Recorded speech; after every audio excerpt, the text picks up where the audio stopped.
Kelsey's been with us for 5 years. We call her Texas Tough.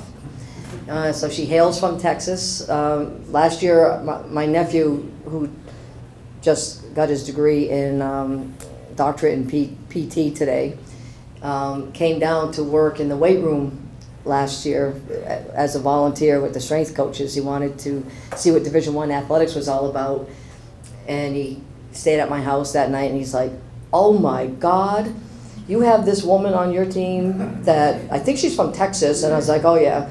He goes, "I cannot believe what she can do in that weight room." And he goes, and he played Division III athletics in college, but he's like, "I don't know many guys that could do what she's doing." He goes, I was just amazed. But Kelsey Crawford, in her leadership role, has done a fantastic job with helping us keep our culture. We need leaders that will help the younger athletes make that commitment to our program and help them make the right decisions on campus. And she has done that. Both Kelsey, but not only Kelsey, her family grow. When you have the eldest daughter coming all the way across the country, it was a pretty hard interview by her father. And the first thing her mother said to me when she came on campus was, "I don't know what you said to Bill Crawford, but you must have said something special because he trusts you with his #1 pride and joy." And I really took that to heart because it's something that we try to really impress upon our kids. Like Coach McCall was saying, this is a family. We care about these kids, not only just their athletic performances. That comes and goes. What we care about more is the person that they are when they come in and that they aspire to be, and that we can help them get to that place.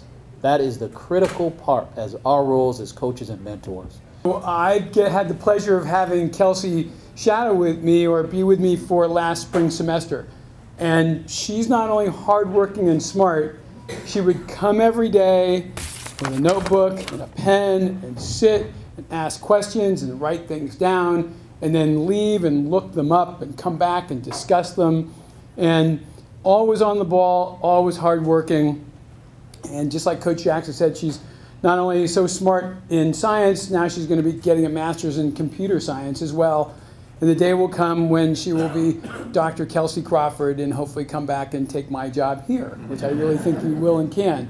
Like I could go to Coach Julie or Coach Jackson. They're all always welcoming as like a family status. Like the team, we want to be a family. I know we always have 1 or 2 people who don't always fit or stay with our group, but like all in all, like my freshman class was a family. And it's the people Coach Jackson and Coach Julie and Coach John recruit to bring in. And my freshman year, it seemed like it lasted forever because I did not like the snow. And then sophomore year was a little bit shorter, and then this year flew by. I've got a week and a half left, and then I'm back home.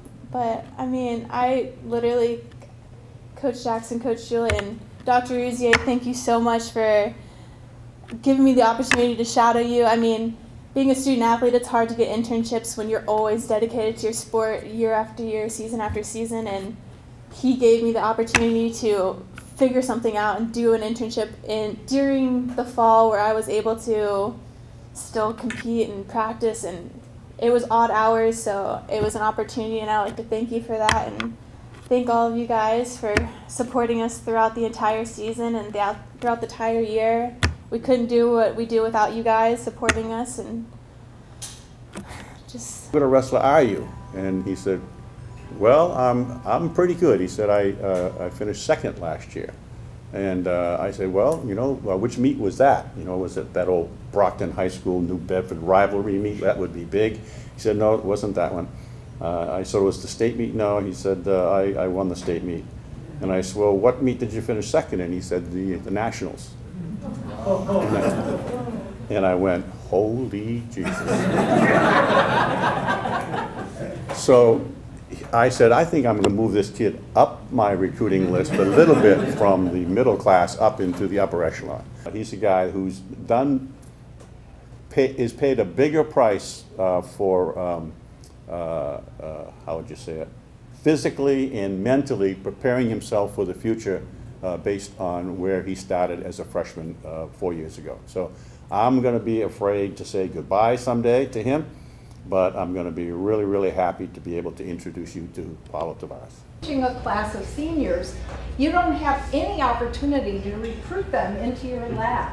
And so here was the one junior, and I talked to him and I found out that he didn't really have this laboratory experience, so I immediately recruited him to work first in our assay core and then in the monkey lab. Paulo was one of those unique students that readily settled into the monkey lab. The monkeys discovered early on that they couldn't get a rise out of him, and so they behaved perfectly well in his presence. So our work is concerned with the role of probiotics in promoting health and well-being, not only in non-human primates, but in humans as well.